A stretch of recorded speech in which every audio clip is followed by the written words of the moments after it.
The village of Hollow Creek was a forgotten place. Nestled at the foot of its namesake hill, it lived under a perpetual shadow. The hill loomed large, a brooding giant against the ever-gray sky. Its slopes were thick with gnarled trees, their branches twisted like skeletal fingers reaching up to the sky. A shroud of mist perpetually clung to the hill, obscuring its peak in a veil of mystery. The village itself was a collection of weather-beaten houses, their paint peeling and windows dark. The streets were deserted, the silence broken only by the wind whistling through the eaves.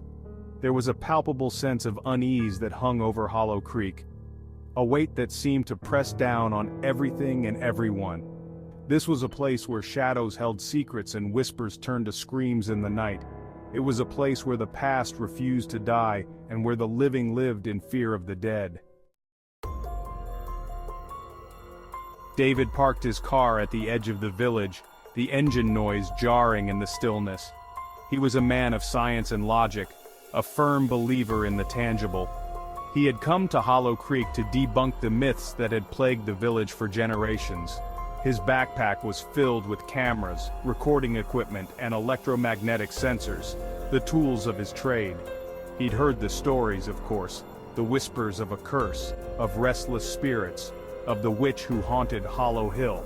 But he dismissed them as folklore, the product of overactive imaginations and long dark nights. He was here to find a rational explanation to separate fact from fiction.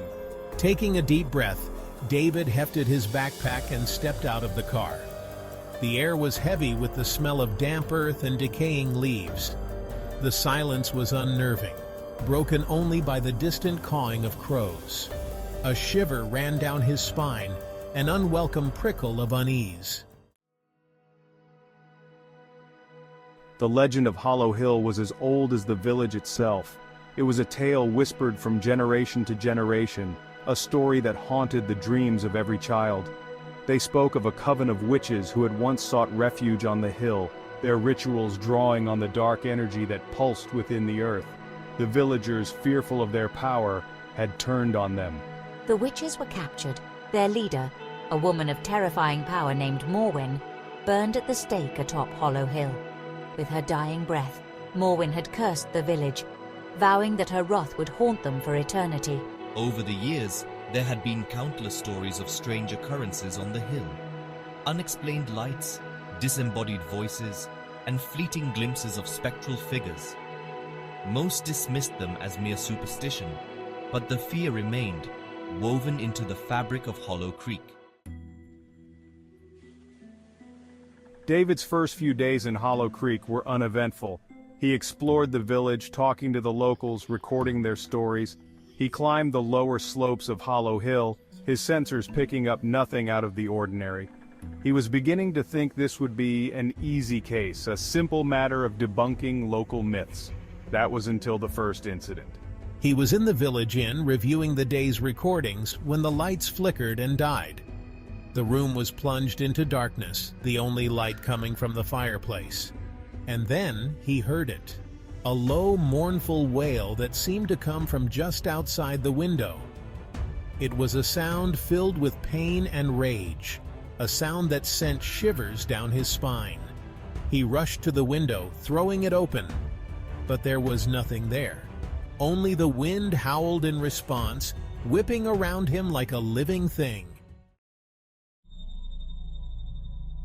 Following a faint trail through the dense undergrowth, David stumbled upon a clearing.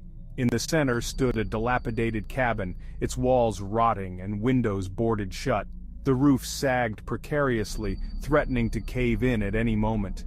The air around it felt heavy, stagnant, as if the very air was holding its breath. This place, it feels like a gateway to another realm.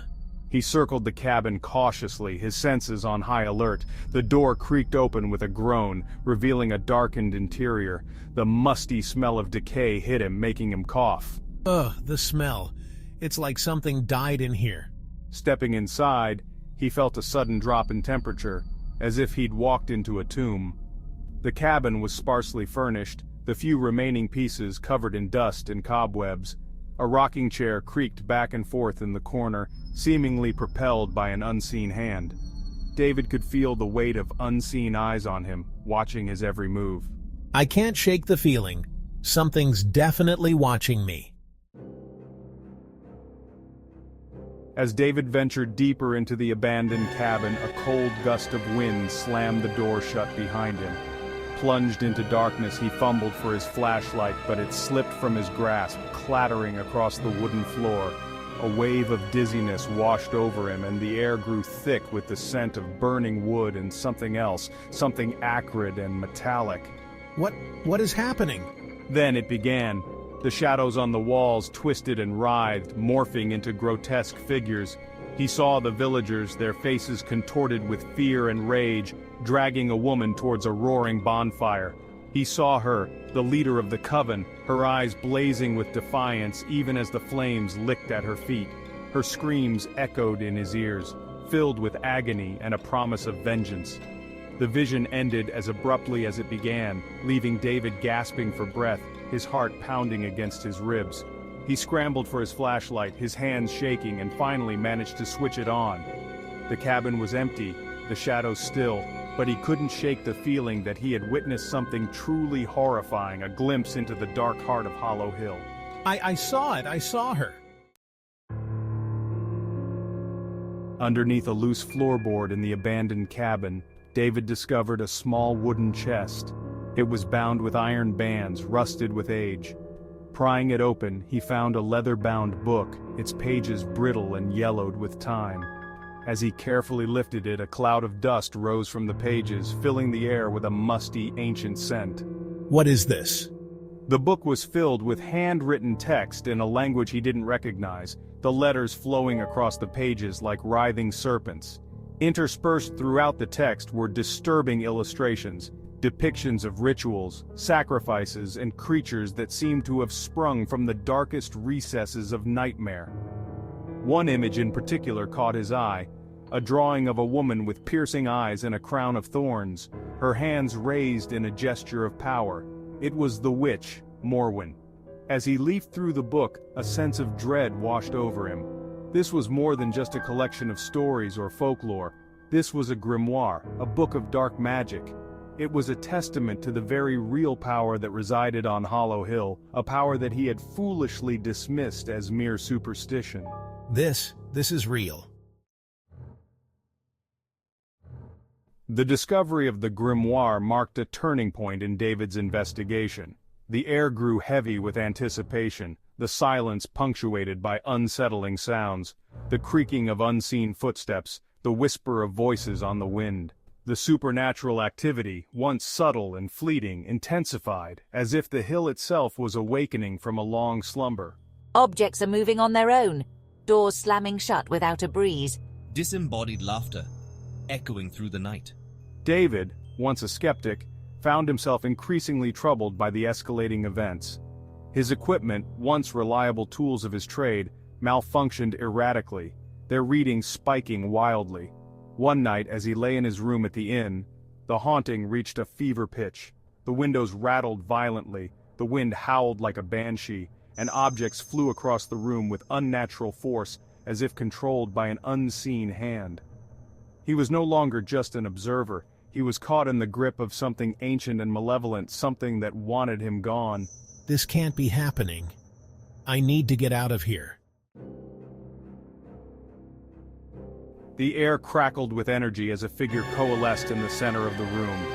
It was a woman, tall and gaunt, her eyes burning with an eerie green light. Her long white hair flowed around her like a shroud, and she wore a tattered black dress that seemed to absorb the light. Behind her, David could make out the ghostly figures of others, their faces obscured by shadows. She's real. She was real. The Witch of Hollow Hill, Morwen herself, stood before him. Her voice, when she spoke, was a low hiss, sending shivers down his spine. Betrayal, pain, the injustice we suffered at the hands of the villagers, my rage, my need for revenge. David stood frozen, his mind reeling. He had come to Hollow Creek seeking answers, seeking to debunk the myths. But the truth was far more terrifying than he could have ever imagined. He was facing a power beyond his comprehension, a power fueled by centuries of anger and despair. What have I done?